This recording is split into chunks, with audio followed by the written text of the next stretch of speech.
दोस्तों, शहबाज राना पाकिस्तान के टॉप के इकोनॉमी के जर्नलिस्ट हैं और बड़े कॉम्पिटेंट और बहुत ही ये कह लें कि आप जाने माने और मशहूर एक इकोनॉमी के जो है जर्नलिस्ट हैं। और जब भी वो कोई बात करते हैं तो उसमें बड़ा वजन होता है और बड़ी सोच समझ के गहराई में वो बात करते हैं। तो उन्होंने एक ट्वीट की कुछ दिन पहले, तकरीबन हफ्ता 10 दिन पहले उन्होंने एक ट्वीट की जिसके अंदर उन्होंने 4-5 पॉइंट्स को मेंशन किया। सबसे पहले पॉइंट की हम बात करते हैं। उन्होंने कहा कि अगर आपके पास मौका है तो आप चौका लगाएं और पाकिस्तान से बाहर चले जाएं। अगर आप नौकरी करते हैं तो कोशिश करें कि आप सैलरी कैश में लें। अगर आपके एसेट्स डिक्लेयर नहीं है तो इस हुकूमत से अपने एसेट्स छुपा के रखें। और अगर आप नॉन फाइलर हैं और फाइलर अभी तक नहीं बने तो आपको फाइलर बनने की कोई ज़रूरत नहीं है।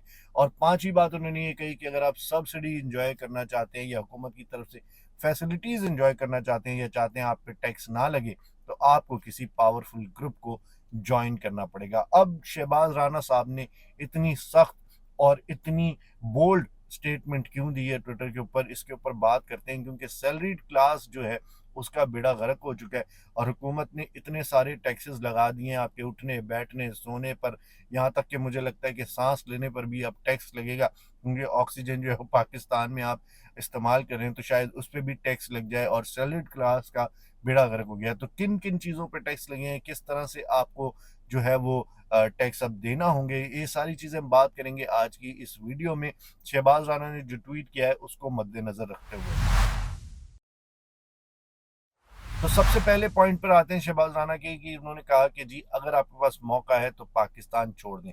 इसकी बड़ी वजह क्या है? इसकी बड़ी वजह एक तो मुझे समझ में ये आती है कि लेट सपोज अगर हम बात करें सिर्फ इंजीनियरिंग स्टूडेंट्स की तो सालाना तकरीबन 5 लाख लोग जो हैं या 5 लाख स्टूडेंट्स जो हैं वो ग्रेजुएट होते हैं हर साल, जिसके अंदर से सिर्फ 1.2% को जॉब मिलती है किसी अच्छी कंपनी में या फिर बेहतर नौकरी मिलती है। बाकी सारे इधर उधर रुलते रहते हैं और उनकी पाकिस्तान में कोई कदर नहीं होती। ना उनको नौकरी बेहतर मिलती है, ना सैलरी अच्छी मिलती है। तो वो अपनी ज़िंदगी कैसे गुजारेंगे, अपनी फैमिली का पेट कैसे भरेंगे और एक बेहतर ज़िंदगी कैसे गुजारेंगे? ये एक रीज़न मुझे नज़र आता है जिसके ऊपर शहबाज राना साहब ने लिखा कि अगर आप जा सकते हैं तो पाकिस्तान से बाहर चले जाएं। तो अगर आपके पास भी मौका है तो आप ज़रूर पाकिस्तान से बाहर जाएं ताकि आपकी वहाँ पे कदर भी हो और आपको अच्छी सैलरी मिले, ताकि आप अपनी ज़िंदगी को बेहतर बना सकें। दूसरी उन्होंने बात ये कही कि अगर आप सैलरी लेते हैं तो कोशिश करें कि आप कैश में सैलरी लें। इसकी वजह क्या है? इसकी वजह अब ये है कि जो सैलरीड लोग हैं उनके ऊपर इतना टैक्स लगाया गया है कि मेरा ख्याल है कि उनकी आधी तनख्वाह जो है वो सैलरी के अंदर चली जाएगी। अगर तो आप 50,000 से कम कमा रहे हैं तो फिर तो कोई मसला नहीं है, आपके ऊपर कोई टैक्स नहीं लगेगा। लेकिन अगर आप उससे ज़्यादा कमा रहे हैं तो आपको बहुत सारा टैक्स देना पड़ेगा। अगर आप फर्ज कर लें, अगर आपकी 3.5 लाख रुपए तक सैलरी है, 3,41,000 या 42,000 सैलरी है, तो आपके ऊपर 30% टैक्स जो है वो लगेगा सैलरी के ऊपर और उसके अलावा आपको फिक्स टैक्स भी देना होगा। तो ये सारी कैलकुलेशन अगर करें तो तकरीबन 40% आपकी जो है सैलरी जो है वो चली जाती है। अब इतना टैक्स कहाँ लगता है? इतना टैक्स लगता है स्कैंडिनेवियन कंट्रीज में। स्कैंडिनेवियन कंट्रीज क्या होती है, सबसे पहले ये समझ लेते हैं। स्कैंडिनेवियन कंट्रीज वो होती हैं जो स्टेब्लिश कंट्री होती हैं और वो इतना टैक्स लेती हैं 40-45%। लेकिन उसके बदले में आपको क्या देती हैं? आपको हेल्थ देती हैं, आपकी हेल्थ फ्री होती है, आपकी एजुकेशन फ्री होती है, आपकी जो है लाइफ लाइफ जो है वो सिक्योर होती है क्योंकि उसके अंदर आपके रिटायरमेंट प्लान होते हैं। अगर आपके बच्चे पैदा होते हैं तो वो आपको उसके लिए अलाउंस देते हैं ताकि आपके बच्चे की ज़िंदगी में, उसके खाने-पीने में, उसकी ज़रूरियात में कोई चीज़ की कमी ना हो। लेकिन पाकिस्तान में इतना टैक्स देने के बाद आपको क्या मिलेगा? तो अगर आपको ये चाहिए तो आप जो है वो अपनी सैलरी लेते रहें और टैक्स दें। टैक्स देना चाहिए लेकिन जो जायज़ टैक्स बनता है वो देना चाहिए। अब जो जब बजट आया उसके बाद एक और मिनी बजट आया, उसके अंदर और ज़्यादा टैक्स लगा दिए गए। और इसके अलावा औरंगज़ेब साहब ने कहा कि जी नॉन फाइलर जो है वो क्या टर्म होती है? हम नॉन फाइलर को ख़त्म कर देंगे, मतलब मिटा देंगे पाकिस्तान से नॉन फाइलर को, क्योंकि ऐसी-ऐसी चीज़ें, ऐसे-ऐसे टैक्स लगाएँगे अब नॉन फाइलर्स पे कि वो ये सोचने पे मजबूर हो जाएँगे ये हमारे साथ हो क्या रहा है और हम जो है वो फाइलर बन जाएँ तो ही बेहतर है। तो अब ये बात समझने की है कि उन्होंने ये कहा कि अपने एसेट्स छुपा के रखें। एसेट्स क्यों छुपा के रखें? क्योंकि अगर आपके पास प्रॉपर्टी होगी, जब आप प्रॉपर्टी बेचेंगे या उसके ऊपर जो टैक्स लगेगा वो आपको देना पड़ेगा। अब पाकिस्तान के अंदर इतने ज़्यादा टैक्सेस हो गए कि बंदा ये सोच रहा है यार मैं कमाऊँ ही नहीं तो बेहतर है, इससे अच्छा कि कमाऊँगा तो मुझे टैक्स देना पड़ेगा।